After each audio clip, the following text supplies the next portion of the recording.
that the residents of Burkina Faso are beginning to return back to a town. It is called an informal gold mining community in Burkina Faso. The name of those communities are Soan and Selba in the Gayiri axis. I know you all must have heard about the 400 jihadists that were neutralized in Gayiri. So, according to information, this community was called the Valley of the Beast for a reason. Now, we'll get to why they call this community the Valley of the Beast. So, ladies and gentlemen, how are you doing today? Hope you're having fun.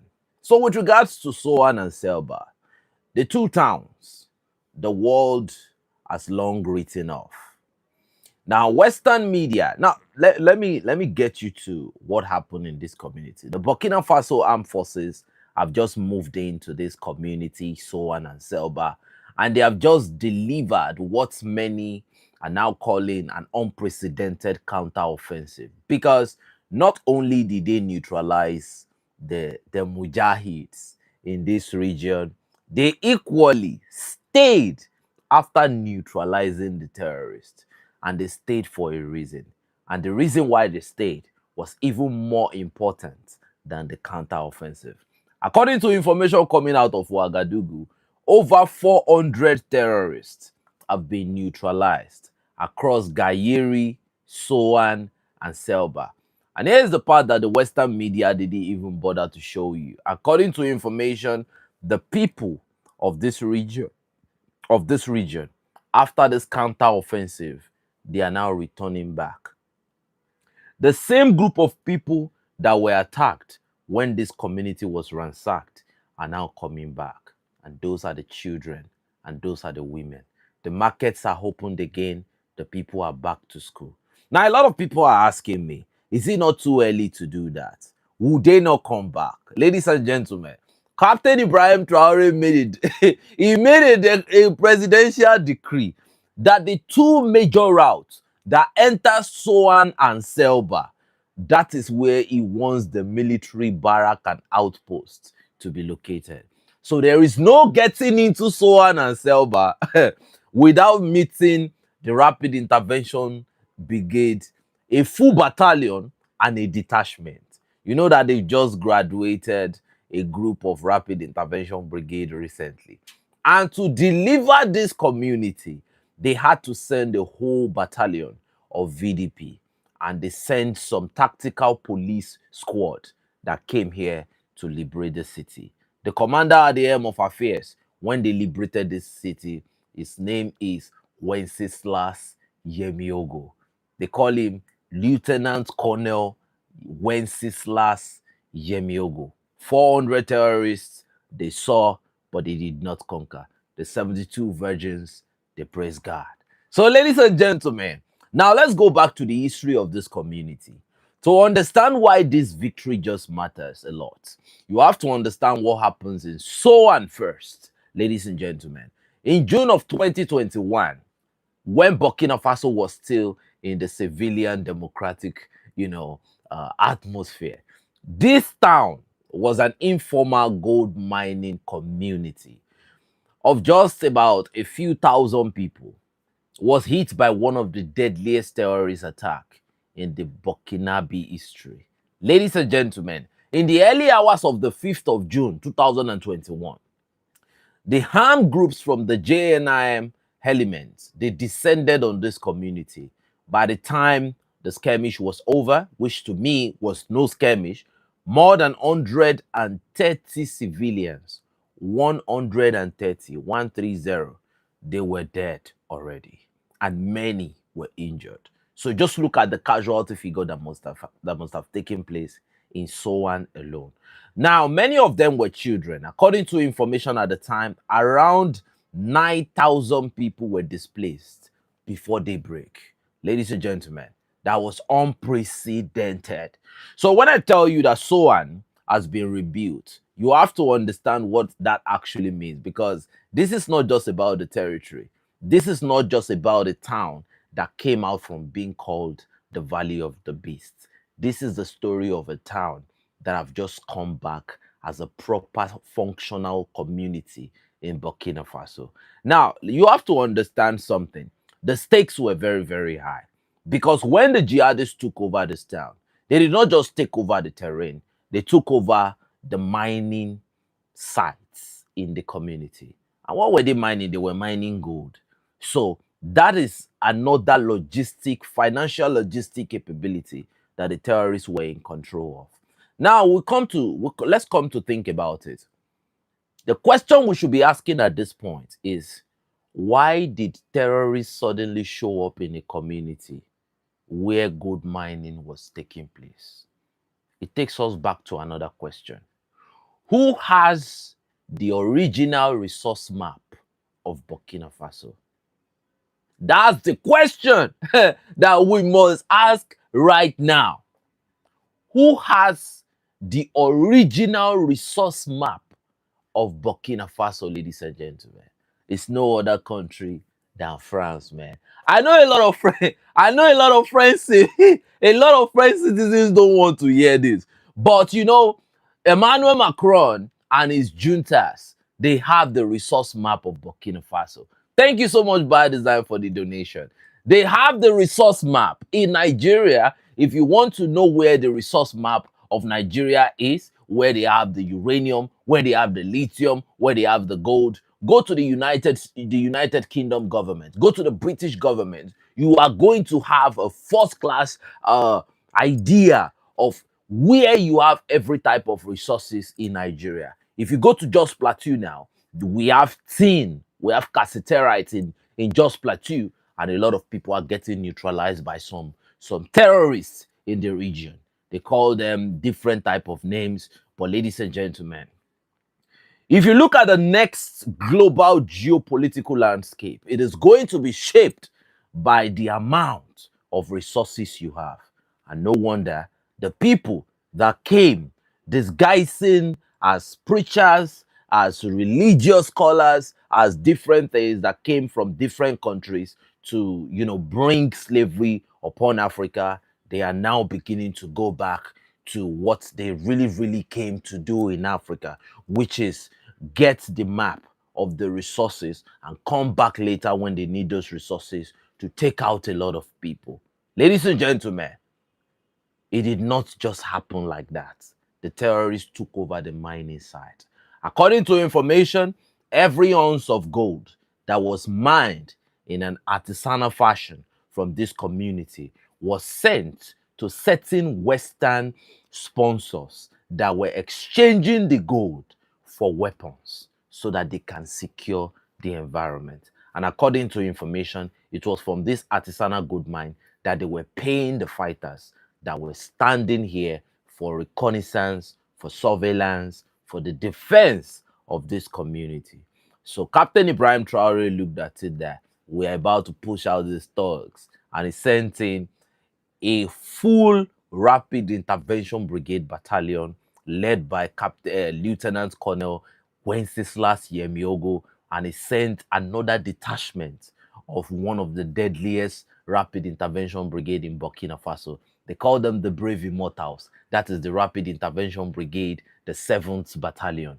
And they sent it with a whole battalion of VDP and some tactical police units. Either, it can be the Buffalo Squad, it can be the 1BA, but there are different police units in Burkina Faso that are meant for counter-terrorism purpose.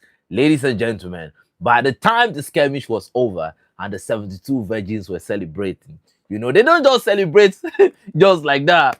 If you are, if there is a 72 virgin somewhere and they are waiting for their groom, and suddenly you have 400 grooms on the ground, the 72 virgins are going to celebrate, ladies and gentlemen. So that was what happened in Soan and Selba. Now, when they dislodged them from Soan, they migrated to Selba. But the Burkinabean forces said, no, not today. These 72 virgins, they must get their prize. They followed them to Seba and they made sure that everybody got that lead. Everybody got the lead. So, with regards to this operation, on the 30th of June, the Burkinabe military confirmed that coordinated action across Soan, Selba, Gayiri. The army said it killed more than 400 terrorists in a single military operation. Now, you see, this is not a small skirmish. This is a kinetic action at a scale we have not seen in the Sahel before. And precisely why the international press did not say anything about it. Guess what the British press, aka BBC, guess what they said? They said the Burkinabe armed forces were able to liberate this community, but that was that it did not happen without civilian casualty. That is the only thing they know how to say. Were they there? That is the question we must ask right now. Because come to think of it, the Burkinabe armed forces did not only push out the terrorists, they stayed. And according to information, after the 400 mujahids were leveled, a heavy rain started falling.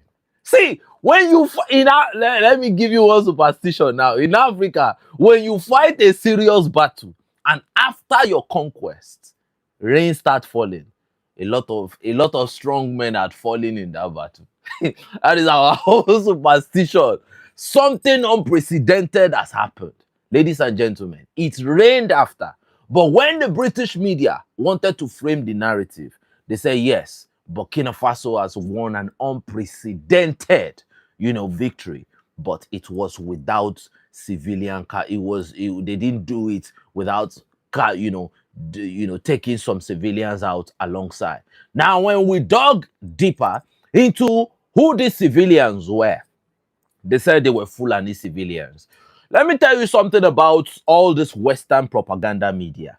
They know that the people that are currently creating chaos across Africa as we speak, they are the Fulani machineries.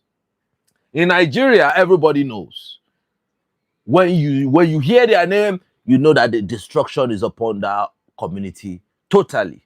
So, ladies and gentlemen, and the British media, the French media, they know those they recruit. They know, because if you recruit fighters, I've worked for different NGOs before, and I know their pattern of operation. I know their modus operandi. When you get the names of people, you don't get paid until the name gets to certain people that fund the program. They want to, and in these days of data and the internet, where you tweet it, where you do a lot of things, they are going to have the names of those that you have just been able to recruit. Every day they are going to have that update daily, because come to think of it, who pays them? Who pays them? Let me give you an example. There is a particular patrol that was made by a man in Nigeria called Sunday Igboho. He left Oyo State. He went to Oshogbo in Osun State. Ladies and gentlemen, he spent 3.4 million naira on fuel alone. 3.4 million naira on fuel alone. Now, come to think of it, that in Burkina Faso, some bunch of jihadists that has probably not had their bait in the last 4 months. Because these people, they know what time it is. They don't even bath. They don't brush. So imagine the type of life these guys are living inside that forest. And they don't only have fuel, they have some sophisticated rifles. They don't only have that. They have an amount of ammunition that you cannot estimate. Apart from the fuel, and these people moving there, sometimes thousands. And they are not moving through the city. They are moving through the invincible borders on the outskirts of the communities. Now, come to think of it, do you know how much financial logistic is required to carry out that movement just in one patrol alone?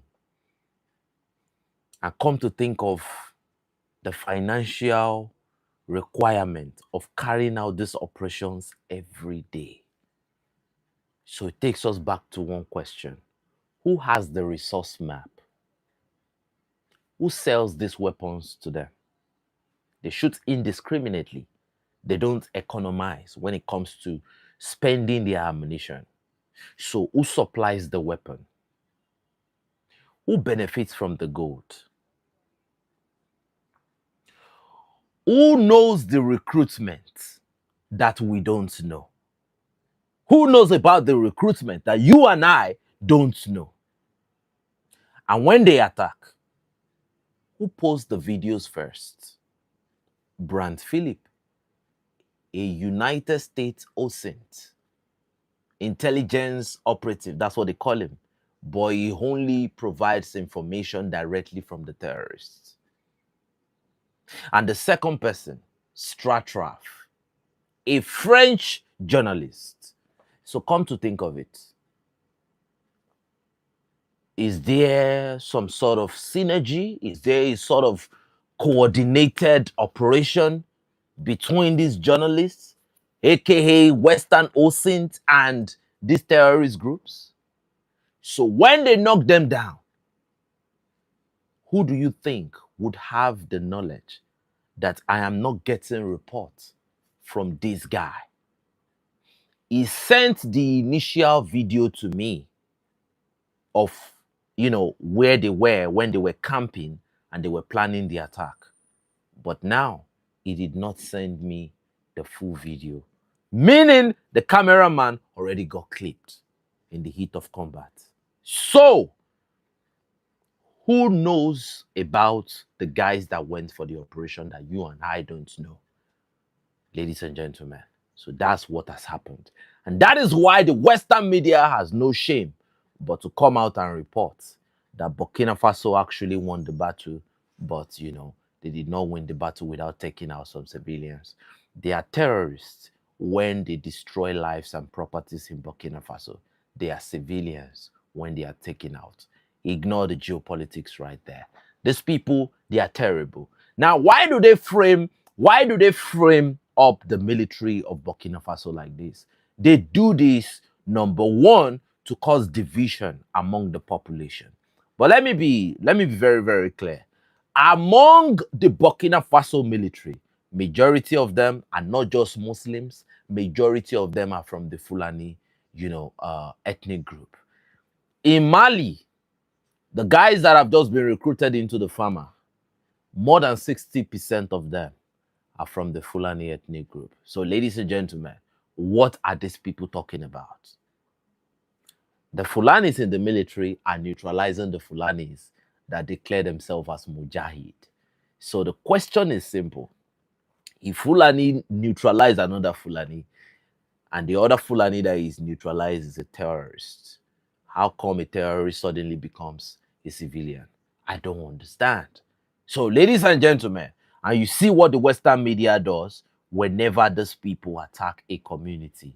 They glorify the attack. They give a lot of media PR to them for a certain reason.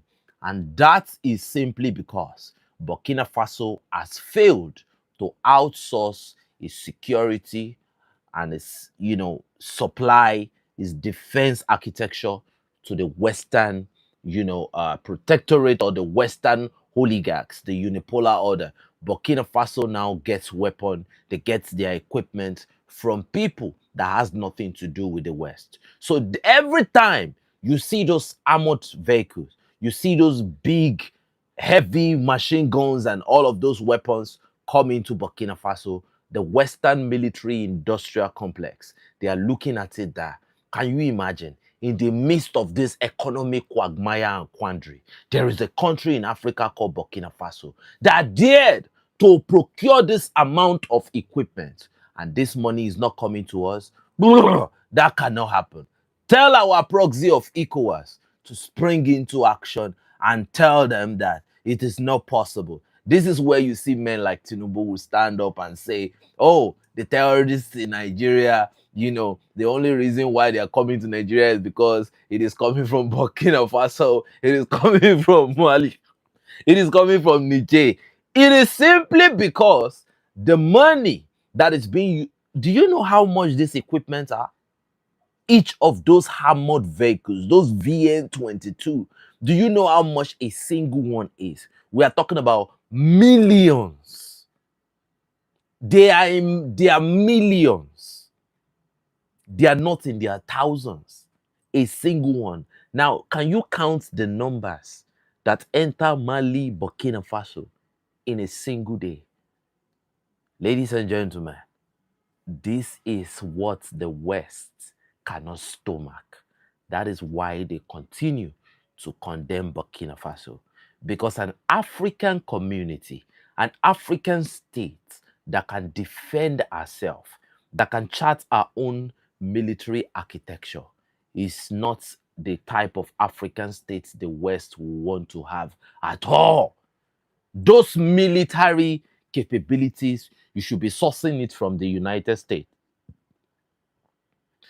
Come to think of it, Mali has just bought some new brand, the latest edition of the Bayraktar Akinci drone. A single Bayraktar Akinci drone, the latest edition, is about 28 million US dollars.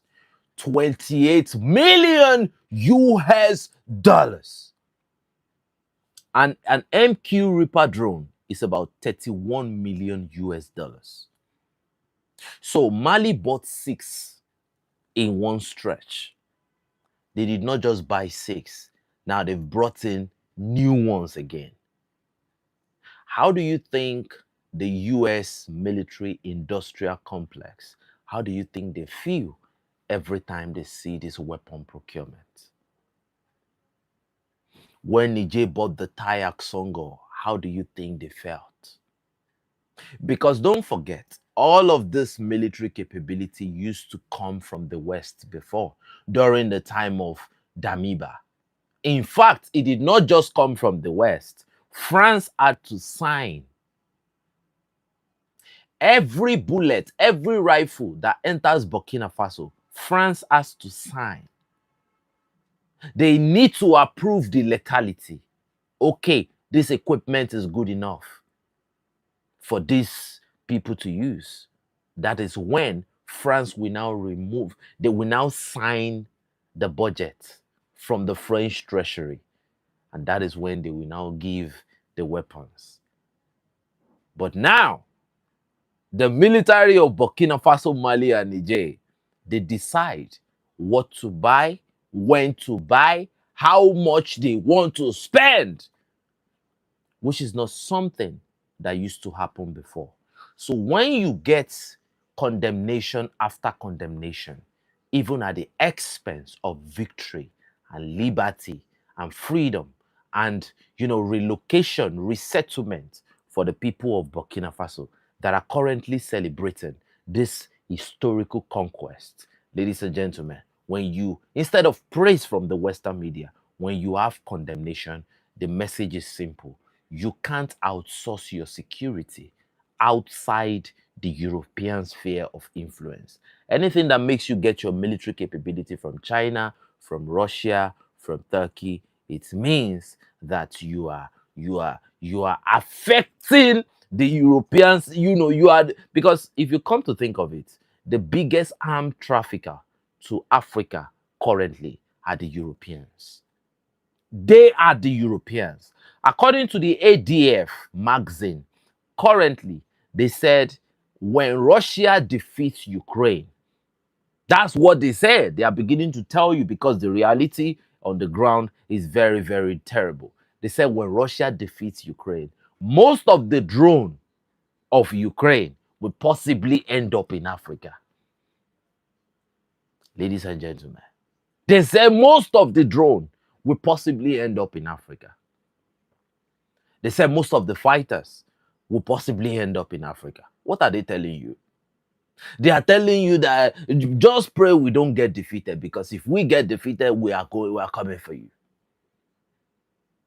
So who are they going to come for? The question is simple. Those countries that are currently under their sphere of influence, are they still getting attacked? Yes, sir. They are getting attacked. They are getting butchered by the day. So it means that even when you are still under their sphere of influence, it does not mean you are free. It only means that their media would not report about your defeats. That is what it means. They lie too much. Captain Ibrahim Traore said it, that they asked him to pay so that they can give him PR. But ladies and gentlemen, Captain Ibrahim Traore said no.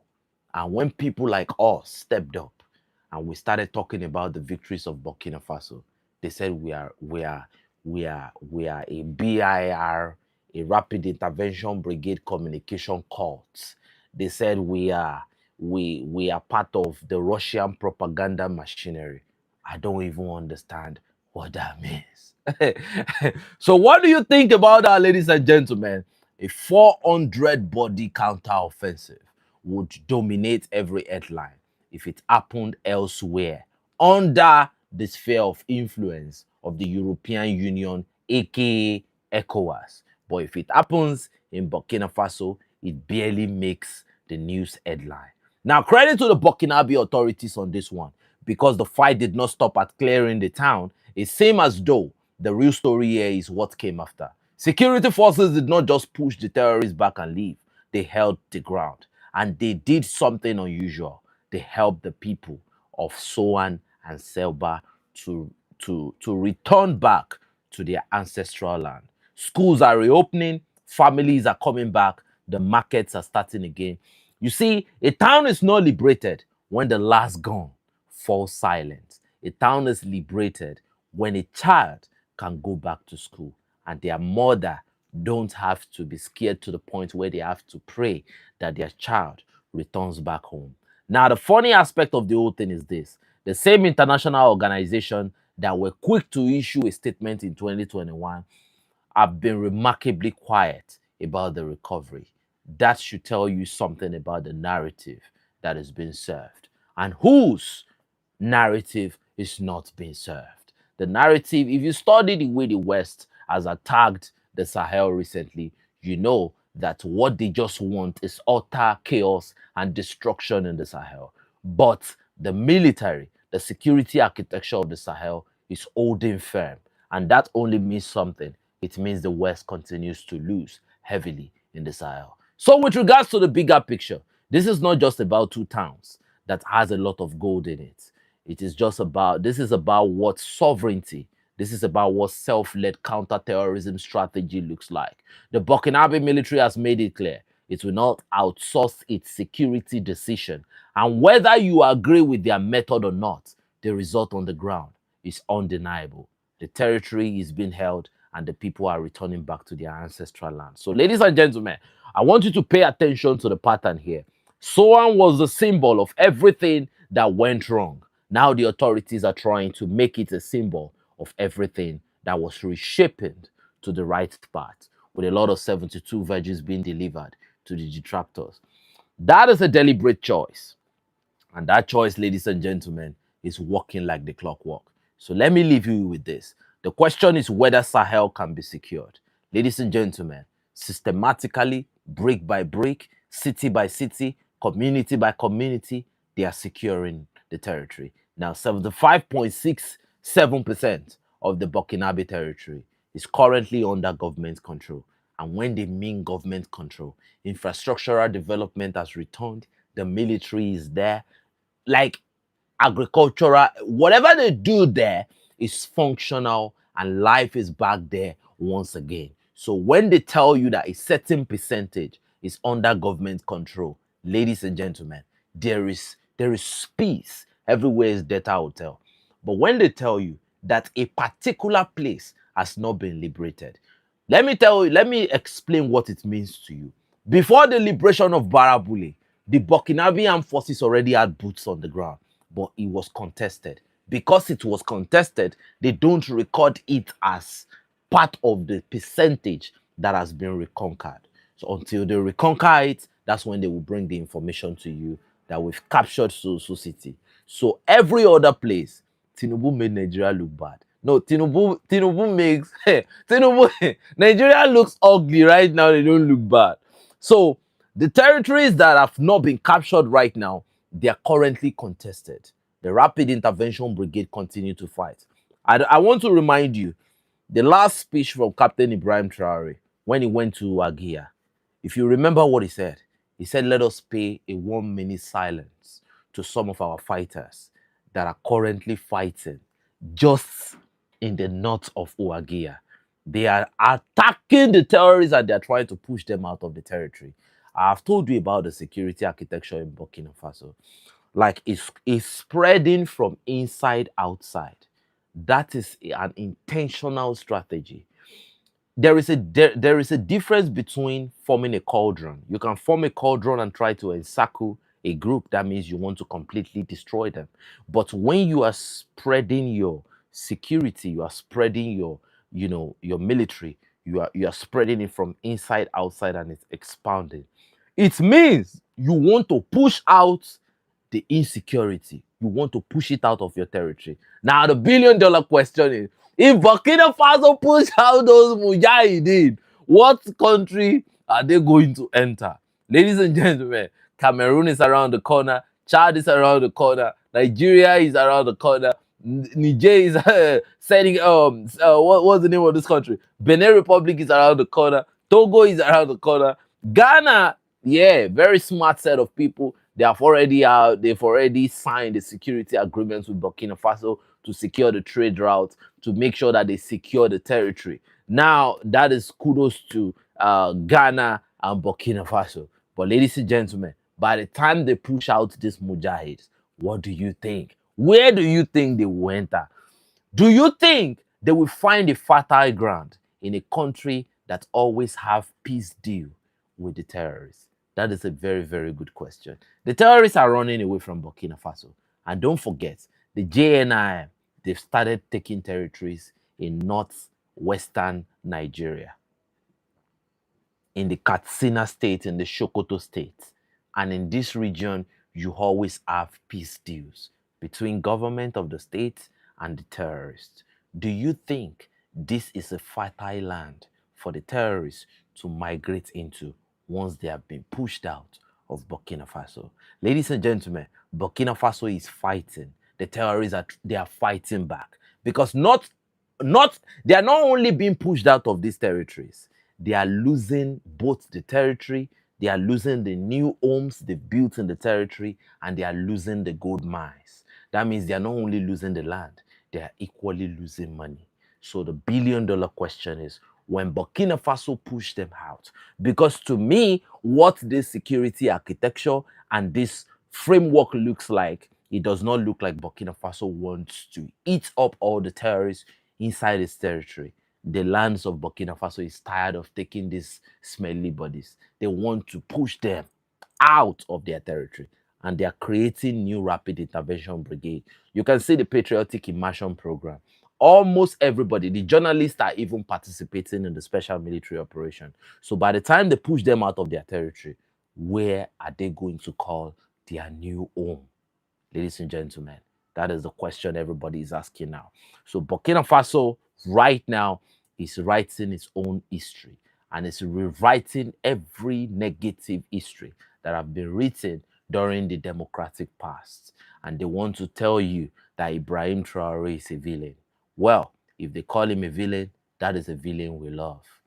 If you say Ibrahim Traore is a villain for doing this much good for the people of Africa, I want to be that type of villain too. So, ladies and gentlemen, it's your boy 72 Andre signing out. Enough said. But before I go, I really want to appreciate everyone for coming to this live stream.